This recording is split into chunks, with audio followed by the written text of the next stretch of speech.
Hello, everybody. Welcome. This is Tools and Techniques. My name's Ashley. I'm the Director of Arts and Wellness with the Alzheimer's and Dementia Resource Center.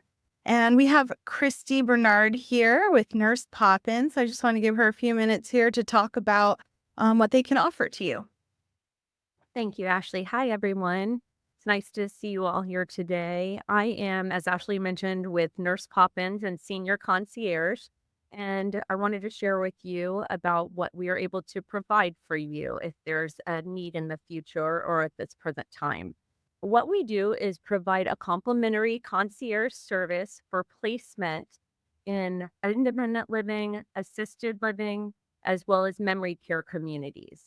What we'll do is we'll come to your home or wherever best suits your needs. And we'll meet with you, do a consultation to learn what your budget is, the area of town that you would like to have your loved one placed in, what the amenities are that you may be interested in, and determine all the things that are the best fit for your particular loved one.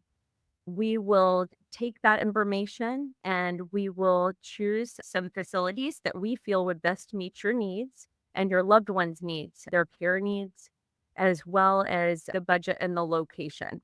We will then set up tours at those specific facilities and we'll meet you there. We will tour the communities with you to help you to narrow down and be sure that we find the best fit. We will continue to follow you through the entire process to make sure that it's a smooth transition.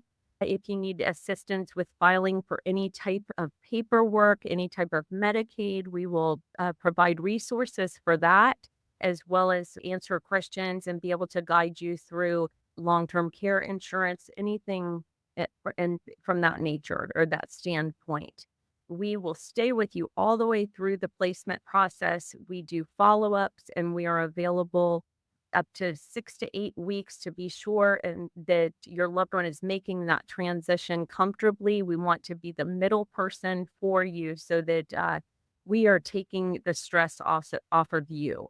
We know that it can be very overwhelming to have to even know where to start when you're looking for placement, being that there are so many options. So we would love to have the opportunity to be able to assist you with that and hope that you would give us a call and give us a chance. Our company owner, Jennifer Brown, she is an RN, so she has that nurse oversight for the service. So you can know from a clinical standpoint that she is overseeing and knows how to determine what is best from that standpoint as well.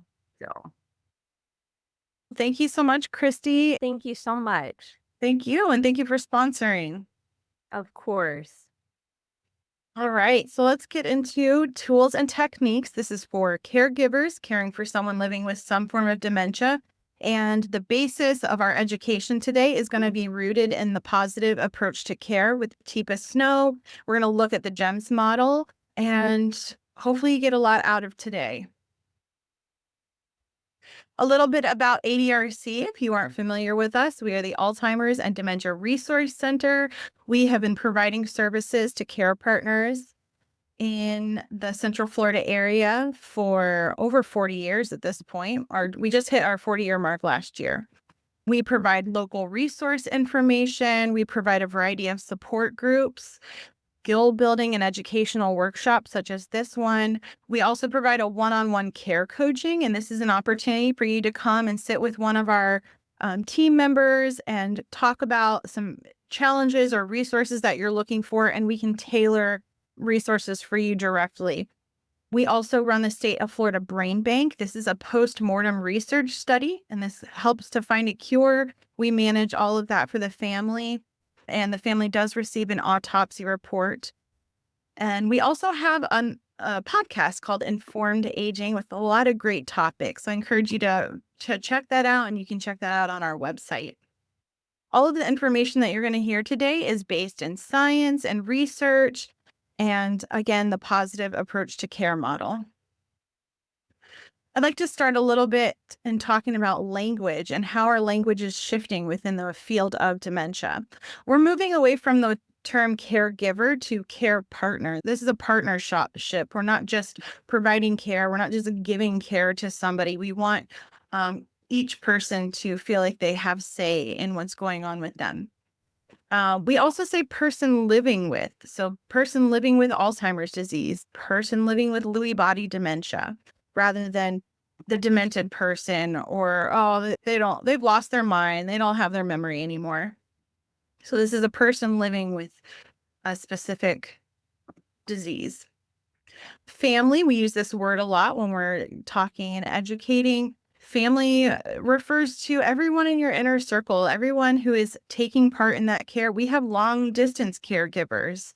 We have neighbors that are caring for someone. So that all it can be defined as a family unit of and a care team. We're also moving away from the term stages of dementia to states of brain change. And those stages can be very siloed. We have stage 1 and we move to stage 2 and stage 3. But what we're learning is that dementia is a fluid experience. Someone might have a good day today, and tomorrow they're more of an emerald when their really baseline is a diamond.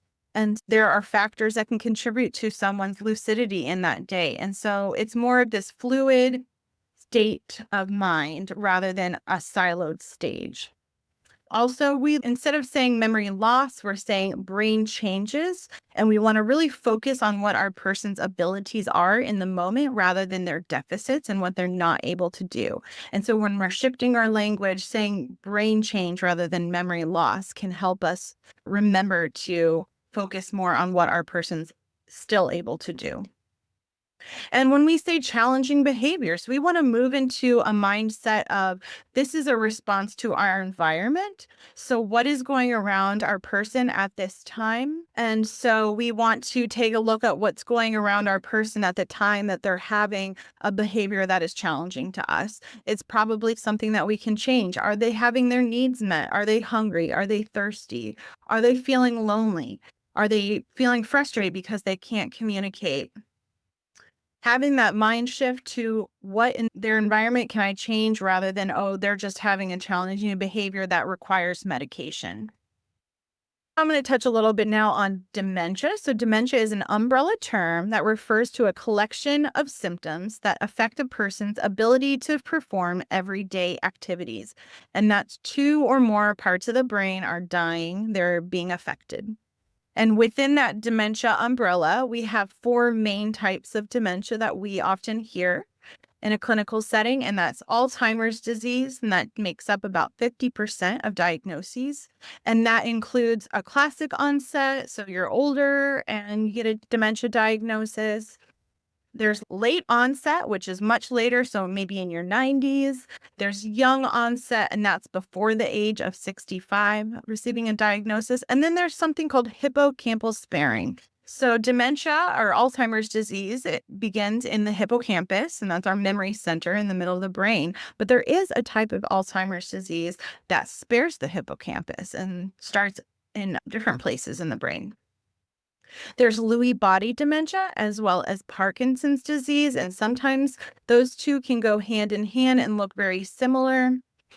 If the Lewy bodies start in the substantia nigra of the brain, then that is Parkinson's disease. But if they start in other parts, those Lewy bodies, then that's Lewy body dementia. There's vascular dementia and then frontotemporal dementia. Gems. Why were the gems created and what are they? And Teepa Snow, she's been in the industry for over 40 years, and she developed this model because we don't have a cure for dementia. So all we can do is provide the best care. And how do we provide the best care? We are able to find out where our person's at, what are their needs, and how best can we support them with the care that we have the access to. So with the right care, our person can really shine. And people are not numbers. I know I would want to be described as a diamond rather than a stage 1 or a stage 2. And diamonds and emeralds and amers and rubies, the idea of them helps us really hone in on what's beautiful about our person and what's still there that we can pull out and care for them with. Until we can begin to see the beauty and the value of how our person is at this point in time, we will never be able to care for them as best as they deserve. Gems are precious and they're unique, and so are our people. They're unique and they all have a life history and a life story that plays into who they are today and how their brain is changing. Gems, they focus on what the person has. It focuses on dignity and independence. And one time I heard the phrase, no care about me without me. And that really stuck with me. No care about me without me. I don't want to just have somebody doing things for me all the time. I want to be a part of what's happening to me and how I'm changing. And that's how I feel best supported. So no care about me without me. Remembering to include our person as much as we can. So the GEMS model was based on the Allen Cognitive Scale. It's a 6-number scale that Teepa Snow then turned into identified diamonds. And the higher the scale, the more cognitive abilities, and the lower we have, the less cognitive abilities. And so it focuses on the person's remaining functional ability. Caregivers match those abilities with tasks throughout the day, and things that person can still do. It helps the person living with dementia or a related illness have purpose and meaning throughout the day. And the tasks are focused from what the person can't do rather than what they're still able to do. So it's just shifting that focus from deficit to what can they still do. So here's a quick example of the Allen Cognitive Scale and how Teepa has identified. So we have sapphire with the most cognitive ability, diamond, emerald, amber, ruby, and pearl.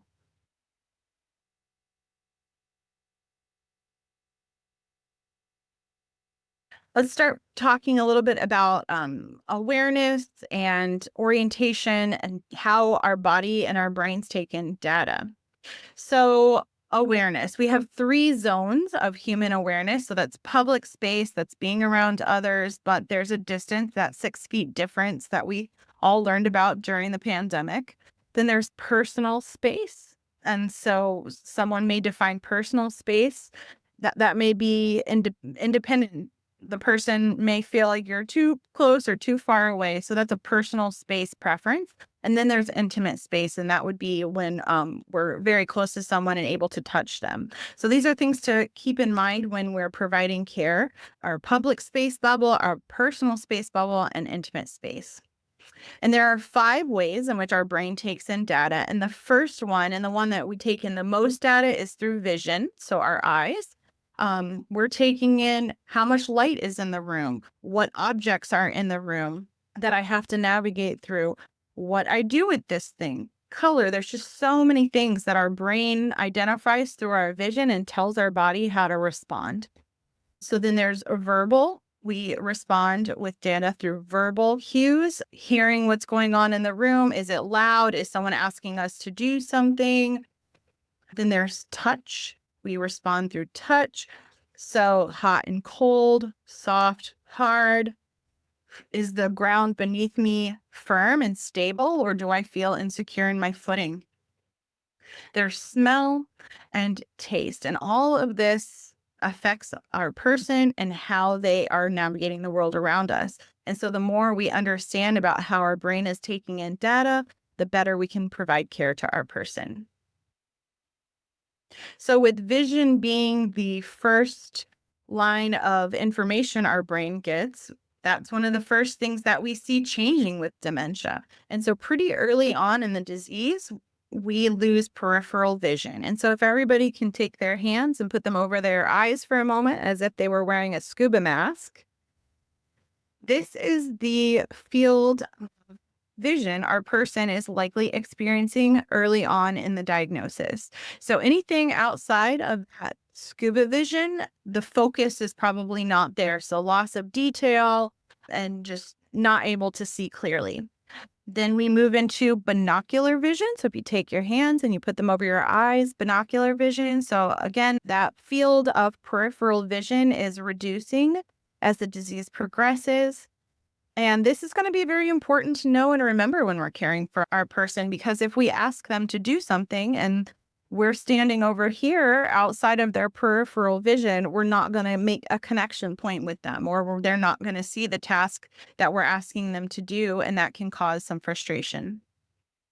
And then late into the disease, we see monocular vision. And that visual field has really reduced to a small circle of data that our brain is able to take in. And sometimes we see that focus or understand that focus to be coming in and out as we get into that pearl state of brain change. So the first state of brain change that TIPA has identified is the sapphire. Sapphire is true blue. Sapphires are true to themselves and their preferences pretty much remain the same. You could think of sapphires as a normal changing brain or typical changing brains. Myself, you as the care partner, can be considered a sapphire at any given time. Sapphires, they're able to be flexible in their thinking and they can appreciate multiple perspectives. They can take others' feelings into account and adapt and change based on that information that they're getting and understanding. Sometimes stress, pain, or fatigue can trigger a sapphire into a diamond state of thinking, but they're easily able to revert back to that sapphire state once they're no longer feeling stressed or in pain. They're able to suppress and filter their personal preferences or their personal reactions to things. And so they're not going to just blurt out the first thing that they're thinking, and they still have that frontal cortex intact, and they can choose their responses accordingly. So they're able to select from options and make an informed decision. So they can go to a restaurant, look at a menu, and choose what they'd like to see from many options. Their processing is still on par with how they're aging, and they can successfully transition from one thing to another. So I can go from working at my computer to taking my lunch break and back with ease. And aging doesn't really change the abilities of a sapphire. Their processes may slow as they age, but that's a normal part of aging. Whereas brain changes due to some form of dementia is not a normal part of aging. So the first state of brain change that we really start to notice how our person is changing is considered to be a diamond. And diamonds, they're clear and sharp. You can see through them. You can see that they may become rigid under pressure, both naturally and also diamonds who are living with some form of dementia. We start to see a rigidity in the personality. And anytime they're under pressure or having to answer a question or make a decision, they can become irritated. Their perspective starts to change. They're not able to take on other people's perspectives. And so their perspective is limited to their own opinions and their own feelings about things. They're familiar with what they like and they have difficulty changing. So if our person likes being able to go to the grocery store a couple times a week by themselves, and when that ability to drive changes, that's unfamiliar and it's really hard for that person to change. They may start to tell the same stories over and over again at this point and ask the same question. So that short-term memory is really what we're starting to see changes in. They can do old habits and old routines. So we'll see people needing to stick to that time of day. And if you try and insert something else that they're not used to, this can really cause a lot of anxiety and anger in our person. So they're really ruled by how they navigate the world in a way that they're familiar with. So those routines and those habits are really important for them. They're able to cover up their mistakes at this point, and so it does just look like, oh, they're getting older. They can't remember so and so's name, or that they had 3 mayonnaises in the refrigerator already. They're also able to have a social interaction. So talking to a diamond, you may not realize that their brain is changing, especially if you're someone who's coming from out of state or only visiting for the holidays. Your person seems normal, or if they're at the doctor's office and they're able to tell their doctor all the questions, field all the questions, and answer with the correct response. But you are living with them, and so you're noticing these changes day to day. So there's this social chit chat aspect that diamonds are still able to do. We might start to see some confabulation at this time. And so confabulation, that's just a false memory without ill intent. So they're not lying. Their brain is missing information. And so it takes stimuli and data from another thing that they have seen and insert it into a story, or they're just making up story that based on a past experience. And it may be a false memory, but to them it's real, and it's just something the brain is doing to make up for that loss at that time. Diamonds are starting to become more territorial and less aware of others' boundaries. And so we start to see tension in family dynamics at this time. But once we are aware that it is part of the changing brain, we're able to have a little bit more compassion and grace around that. So some things that really interest diamonds, things that make them feel competent and valued. Who doesn't want to feel competent and valued? How do we help our person feel that way and feel competent? We view them that way, and we also play to their strengths. What are they able to do? If they're still able to unload the dishwasher, we're going to really hype them up about that. You're so good at that, and it would be such a help for me this week. Could you please sort the silverware? Could you please unload the dishwasher, put the bowls away, dry, whatever it is that they're still able to do? We want to build them up in that thing that they're able to do.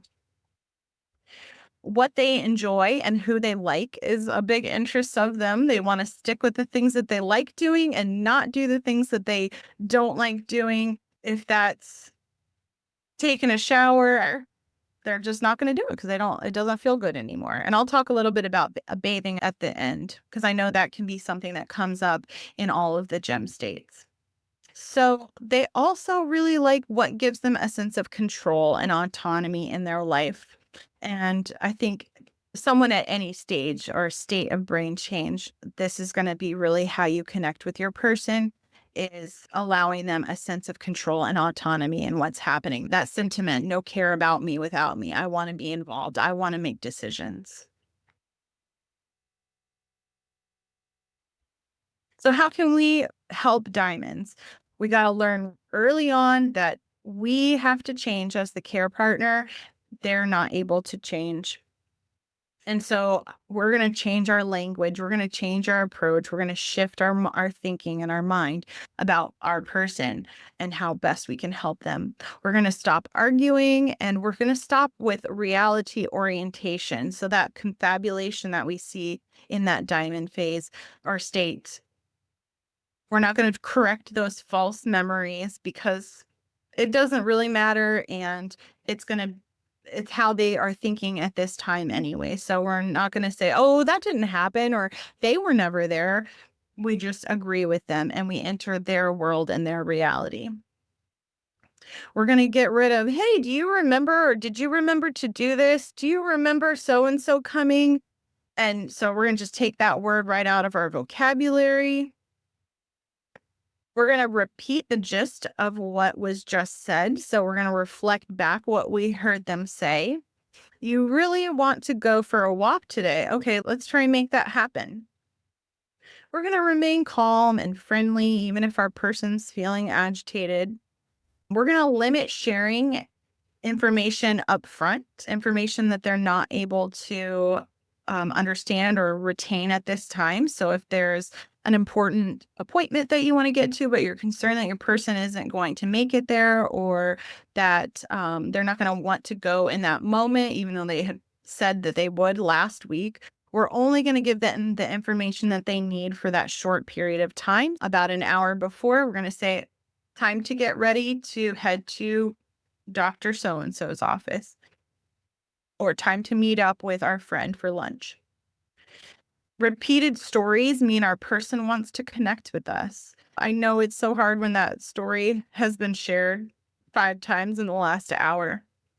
But what can we do to shift the conversation or if they're asking the same question over and over again? What are we having for lunch? What are we having for lunch?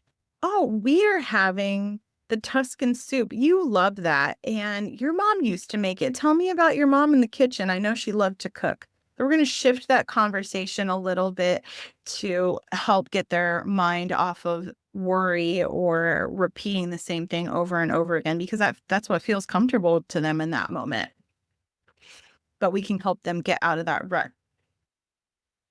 We want to keep as many of those routines going as possible that they're used to. And if the routine isn't working, but they're still wanting to do it, we're gonna pull in on someone else with authority that can diffuse the situation. Oh, the doctor said we're not able to do that right now, or the doctor insists that we take this medication, or unfortunately, the security guard was by today and he said to watch out for something, so let's not leave at this moment. Whatever story you can share or authority that means something to them, then you can help get their buy-in with that.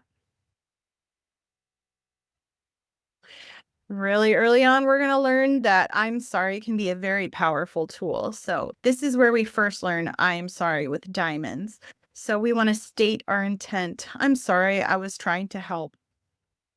We want to name an emotion if they're feeling angry. I'm sorry I made you angry. And you want to take the blame. Take the blame. I'm sorry I had no right to make you feel that way. State what happened. I'm sorry that should not have happened. They should not have taken your things. I should not have used this without asking. Always taking the blame yourself can help diffuse the situation. And then showing empathy. I'm sorry this is hard. I hate it for you. And this is hard for both of us. So using the I'm sorry phrases can be really powerful for our person. So we're going to move into emeralds. Emeralds is the next state. Emerald, they're green, they're on the go, go, go, go. Emeralds are busy and they're ruled by their past life. So their short term memory and what's happening today isn't as accessible, and it's not what they're thinking about. They're thinking about their past life, past places, and past roles. And so, someone's profession in an emerald state might be very important to them. And even though they've been retired for X number of years, they're still feeling that internal drive to do the thing that they had always done. If they were a caretaker, if they were a stay at home mom, then having someone or something to care for is going to be very important for them. We're starting to see changes in their emotions and their ability to transition from one emotion to the next, or they may be experiencing heightened emotions more quickly than they would have before. So, crying, getting upset, getting angry. We're seeing changes in safety awareness and not able to recognize that their own abilities have changed. They may be losing important items, or they think someone else has stolen them. They may need help. They may start to need help at this point, but they don't know it and they don't like it. So how can we shift our language to provide help without it seeming that we're providing help? And we want to take, I'm here to help. We want to take that out of our vocabulary at this point as well. Emeralds have a deep desire for independence and they really crave connection. They're probably able to notice the changes in their abilities, and you're able to notice them as well. They may start to neglect personal care at this point, so really becoming resistant to showering. They're wearing the same clothes over and over again, even though they may be soiled. They want a friendly voice, not a bossy voice or somebody telling them what to do. Their communication may be vague at this point and having a hard time following conversations and partaking in conversations. And they're also losing the ability to recognize body language just from others and tone of voice, so that they might start to be more sensitive to those things. We're going to want to really be aware of how we're coming across to our person. Things that interest emeralds, they're really focused on the moment at hand, and doing familiar tasks is comfortable for them. And so if they like to bake, we want to provide that opportunity for them every day. So we just make a loaf of bread together every morning. And giving them the tools that they need to be able to do that each day is really going to provide meaning. So we want to engage with them, give them a reason to help someone else, especially if that was something that they did in their profession, giving them a job that has purpose and meaning, and knowing that it really helps you out gives them that sense of control and autonomy that they're really seeking. And they do better with someone coming alongside them to do something rather than just giving them a list of tasks and expecting them to be able to do it. So we want to show um, rather than tell them what to do.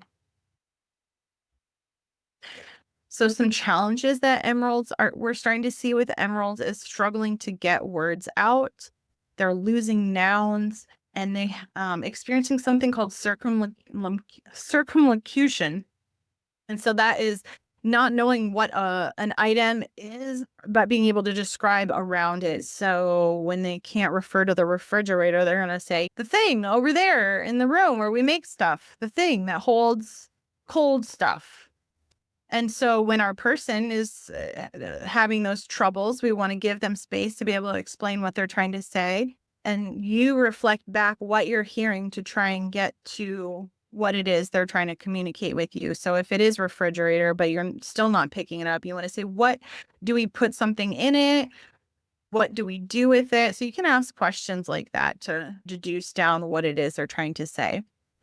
And a good rule of thumb around this emerald state on what our person's able to comprehend and how they're able to communicate is how they're communicating with you is how they're interpreting what you're saying. So if they're only using 4 words in a sentence, then you should be reflecting back your asks in a 4-word sentence, if that makes sense.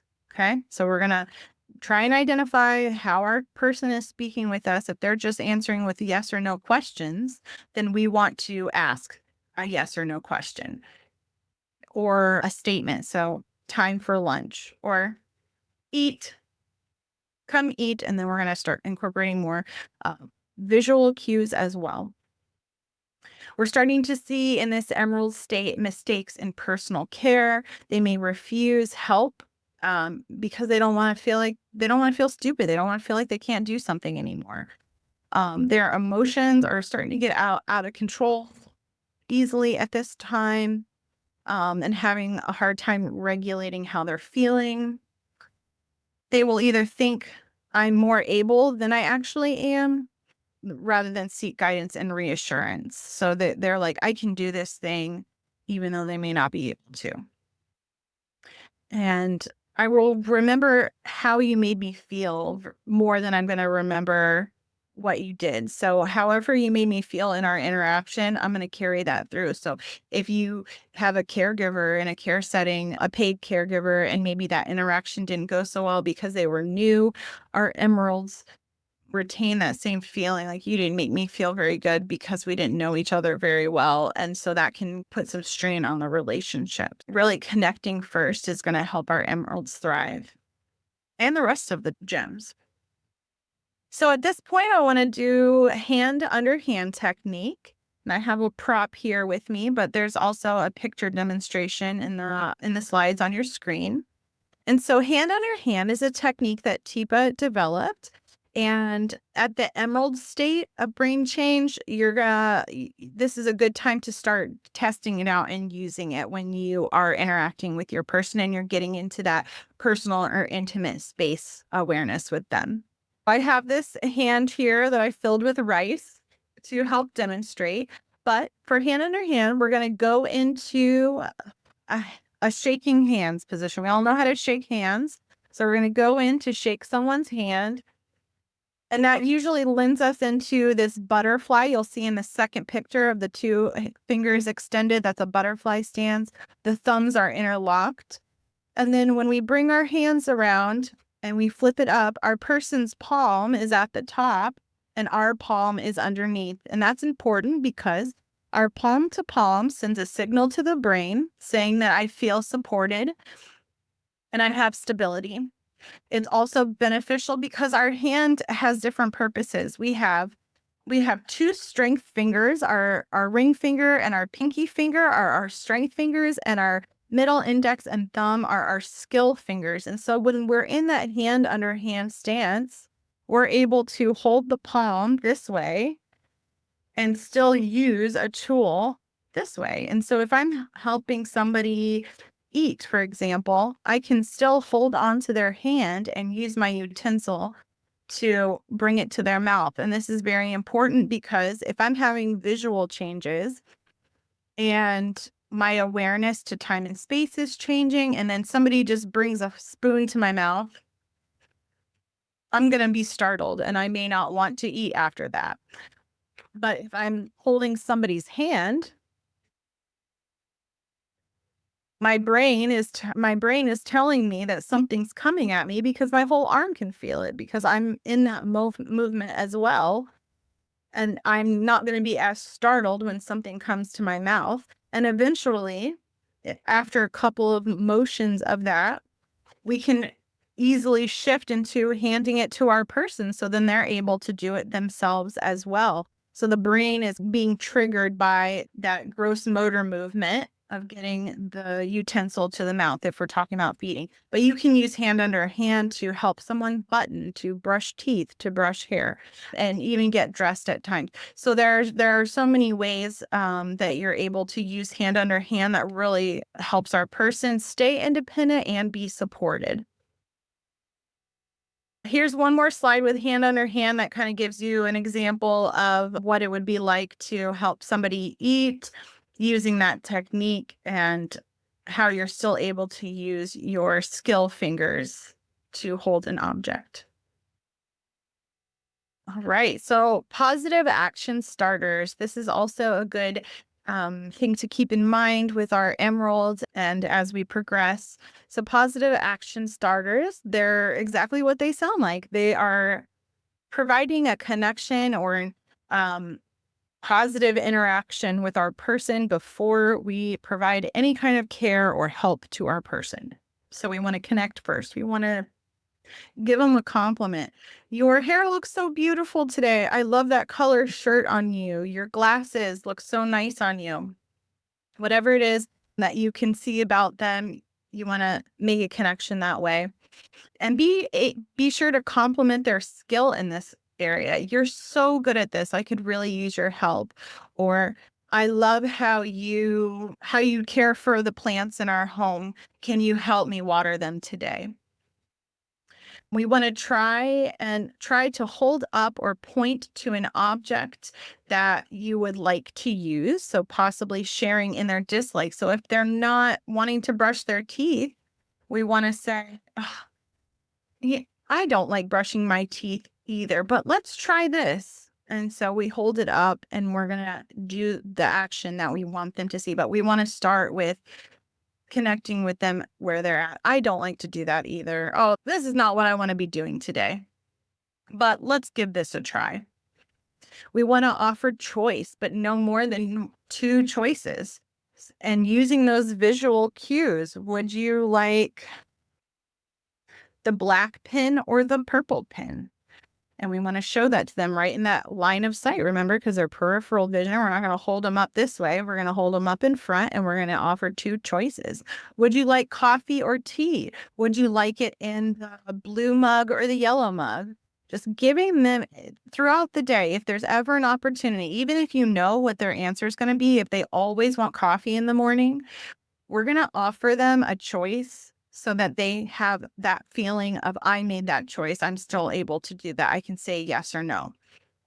Because sometimes we'll see a resistance and a lot of no, just because that's something that they can say. They can make that choice in that moment. They can always say no. So if we can kind of sidestep that by providing them with a choice and filling in what's missing because they at that point it becomes overwhelming. If they see a closet full of clothes, they're not able to make that choice anymore. So let's reduce what's in their closet. Maybe only have 5 shirts available. We pull out 2 and say this shirt or this shirt today. We want to keep our requests or our statements short and simple. It's time to eat. Let's go here. stand up, sit down. We want to keep all of those really short and simple at this time. And we want to provide a step by step task. So if we want them to stand up, we're going to go in order of how they might stand up. We're going to say lean forward, wait for them to lean forward. Then we're going to say uncross your legs or however they are. We're going to lean forward and up. And so we're just going to break down those tasks into steps. So that requires a shift in our thinking because we're used to just doing things automatically. But I really encourage you to take your daily tasks and really break them down into steps. And that's how we're gonna communicate with our person. So ambers is the next gem state. And ambers, they're caught in a moment of time, just like the amber stone. And changes happen in the reverse order of development. As we age and we develop skills through adolescence, whatever we learned last or later in life before we became an adult are the skills that we are going to lose first in the disease. And things that we learned early in life, those tend to remain a little bit longer.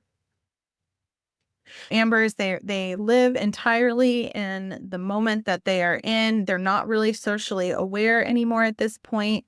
They're really driven by their sensations. So how they're feeling, their nervous system is probably changing. So they're more sensitive to light, to sound, to touch, to temperature, those things. They like lots of tactile stimulation, so they like to touch things. So this is a good time to introduce something called a fidget blanket. We have a lot of these at the office. They are made by a volunteer and they're filled with all kinds of textural interest. This is a shoelace, so they can untie the shoe, they can pull on it. This is beads that can be moved and manipulated. Something that has visual interest. There's a zipper. There's a tassel. So we have all kinds of these. Here's another one.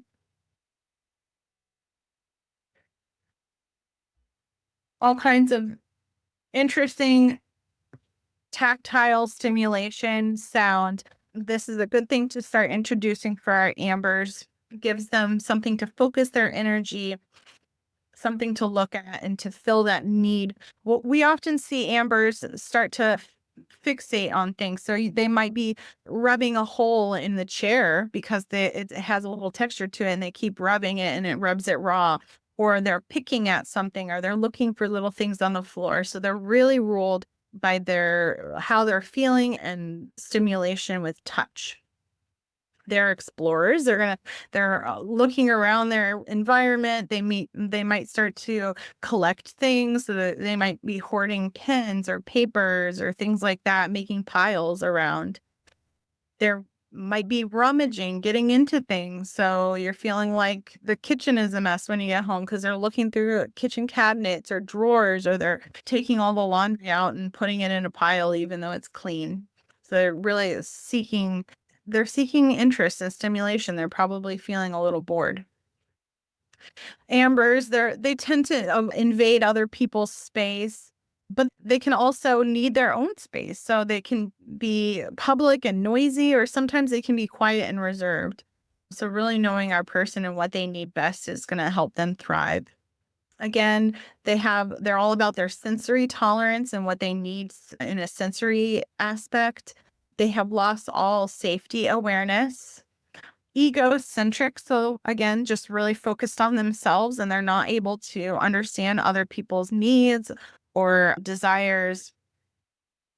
And they're also showing difficulty in being able to express what they're understanding or express their needs. So real changes in verbal ability and maybe even losing communication altogether. They do what they like and they avoid what they don't like. So we see a lot of resistance to requests at this time with ambers. Amber's interests are things to touch and fiddle with. They like to explore different places. They like to take stuff to take, to eat, to handle, and move. Things that are visually interesting with a lot of color and contrast to them. Speaking of contrast, ambers may have resistance to food at this point.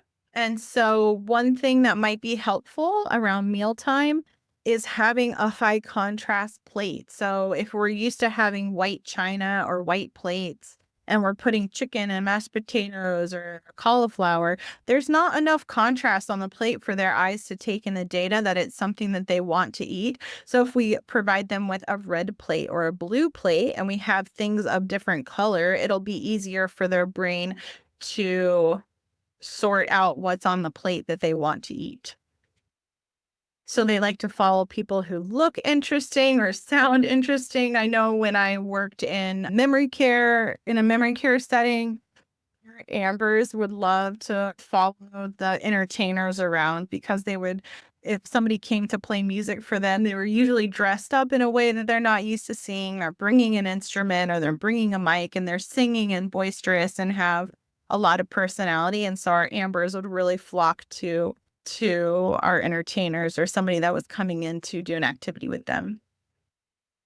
So feeding into providing them with different textures, shapes, movement, colors, numbers, stacking, folding, and sorting are all really great for our ambers. Having them fold a bunch of hand towels or washcloths. I know I had done a care coaching with someone. She was about to have a new baby and her mom was in that amber state, but her mom was trying to say that she wanted to be with the baby. And so I suggested having a bin of baby clothes. Say, Mom, I just got this donation of boys' clothes. Could you help me look through them? And just have that for her every day to just sort through those baby clothes if she's not able to be with the baby. That's just an example. I received this for Valentine's Day. It's a knitted or crocheted flower, but flower sorting is a wonderful activity, especially for our women. And you can buy these so inexpensively on Amazon in different flower variations. And it's just crocheted and it's beautiful. And just have this as an activity for them. Oh, these are so pretty. Let's make an arrangement for someone and have a vase there for them so they could pick them up and put them in the vase. So, highly recommend a crocheted flower for our ambers.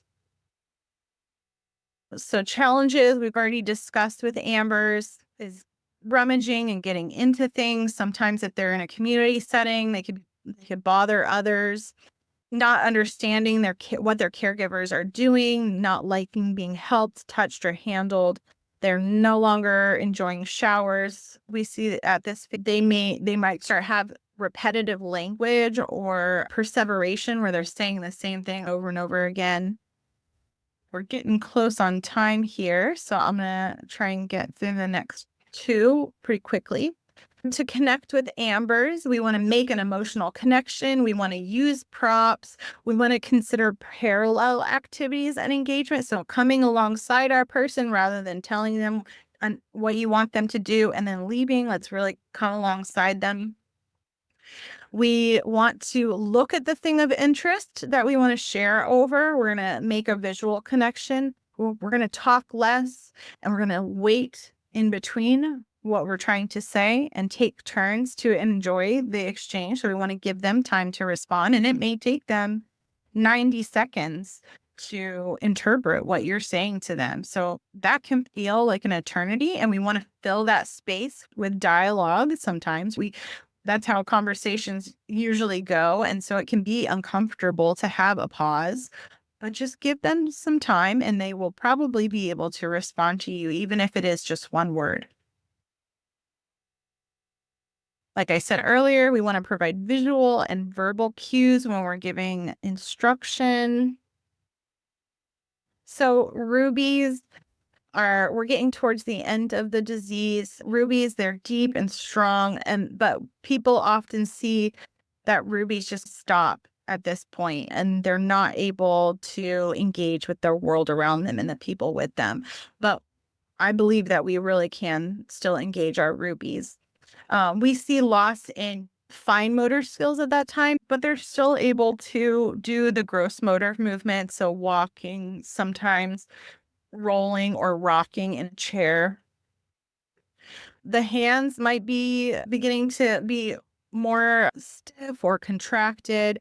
So those fine motor skills aren't there anymore. So that's where another way hand in their hand can really come in handy. And if they are contracted, you can still do it and place their contracted hand in your palm and do the movement as well and hold on to it that way so they can still get that sense and help trigger their brain. So they follow bigger gestures. So we're going to say, come with me if you want them to follow, or drink. So we're going to do that big movement and maybe do it a little slower. Maybe we take a drink to help encourage them. Ruby's interests, walking if they're still able, watching others, being close to someone that they feel comfortable with, giving them things to do, things to pick up, things to hold. Again, fidget blankets are really great for our rubies as well.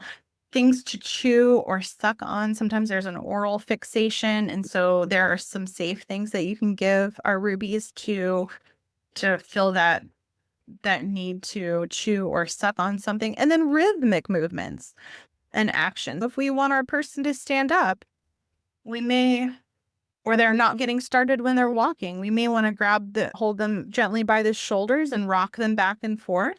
We might want to sing a song at this point to help get them moving, because music is something that may never leave our person. We have this intrinsic understanding or feeling for music, poetry, and prayer. Those are things that are deeply ingrained in us from an early age, and we hear sound and rhythm even in utero, the sound of our mother's heartbeat, and our bodies are able to respond well to rhythmic movement. How can we best care, or what are our care challenges when it comes to rubies? We may struggle to identify what their needs are at this point because they're not able to communicate. So we want to really look visually at what might be going on. Are they wincing? Are they pulling into themselves? Are they covering their eyes? So really being a detective, like we talked about earlier, trying to identify what our person might need. Have they had a sudden shift in their cognitive abilities? It could be a urinary tract infection, and they're not able to express that. And so we really want to be cognizant of these things. Also, skin integrity. The skin starts to break down at this time. So we want to be gentle with and making sure our person is comfortable where they're seated, and gentle with the fabrics and things that we're giving to them. We start to see contractures at this time in the hands and really pulling inward. Maybe changes in swallowing and circulation. They can't get warm. So what can we do? Again, provide those visual and tactile information. What's missing? We want to provide that for them. Really simplifying our language to making it clear and slow, not necessarily louder, but clear and slow. They'll probably be total care at this point. We don't want to rush when we're providing care, and we want to make sure that we're providing some pressure and stability on major joints, so shoulders, hips, or knee that's proprioceptum. And so the brain just feels a sense of security in these big joints. And they will probably need continuous attention. So you as the caregiver, your care level is very high at this point with rubies. And so you want to make sure that you're caring for yourself and taking the time that you need. So if that means bringing in a neighbor, bringing in home care, if you can, calling us. If you need resources for someone to come be with your person, please reach out. And in the interest of time, I'm just going to skip through a few of these. How can we help our rubies? We want to touch body parts to be moved or used. So if we want to help them do something, that's the only time that we should really be trying to touch them. Place your hand there and then gesture what you want. So if you want them to take a drink, we're going to get into that hand on our handstands or touch a shoulder, and then we're going to give them that visual cue to do something, providing back rubs, just giving them comfort. How would you want someone to care for you if you weren't feeling well? Or if that is a parent or someone that's cared for you, how did your parent care for you that made you feel secure? And give that back to your ruby or your pearl. Rubies oftentimes are not able to recognize the person, the people in their family or their sphere. But there is something called paradoxical lucidity, and this is a phenomenon where people with severe dementia experience temporary episodes of mental clarity and cognitive function. And it's real. They're there. That's who they are. They're there for that moment. And music can help get us into that paradoxical lucidity kind of state of mind. So singing with our person, listening to music together. If you would like the Music Box initiative, I'd love to make one for you, and I can tell you more about that after this presentation. But just know that your person is there for that moment and really savor that time together. Pearls, if you think of them, they're in this hard, ugly, sharp shell, but if you open it up, there's still something beautiful and valuable inside, with many layers. So that this is the end stage. This is towards the time our person is going to move on.